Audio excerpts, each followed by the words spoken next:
in the quiet village of Umuka, where palm trees whispered secrets and nights were thick with drums and firelight, a boy named Chinedu lost everything in a single night.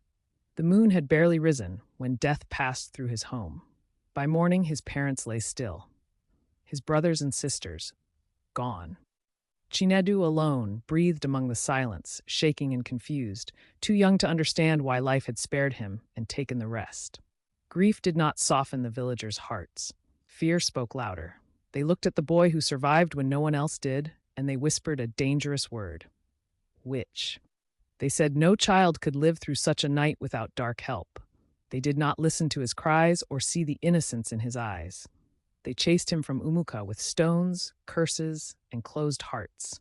Barefoot and broken, Chinidu walked until the paths disappeared and the world became nothing but sky and dust, the middle of nowhere. Hunger taught him endurance. Loneliness taught him patience. Kind strangers taught him skills, and pain taught him ambition.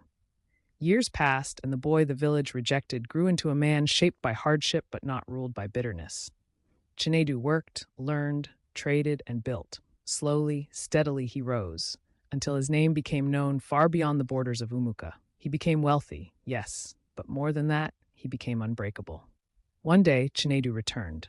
The village stood still when they saw him, well-dressed, calm, and strong, walking the same road they had once forced him down. Shame followed him like a shadow. The elders gathered, their heads bowed. They told him the truth that had taken years to surface.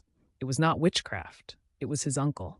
Blinded by greed and envy, the man had poisoned Chinedu's parents and siblings, hoping to seize what was not his. The guilt eventually crushed him. He confessed publicly before death claimed him, his end as bitter as his deeds. The villagers fell to their knees before Chinedu. They apologized with trembling voices, asking for forgiveness they were not sure they deserved. Chinedu listened. He remembered the boy who cried alone in the dark. He remembered the hunger, the fear, the long road into nowhere.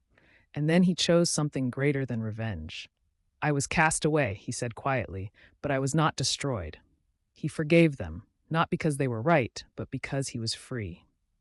And in Umuka, the story of Chinedu became a warning passed down through generations.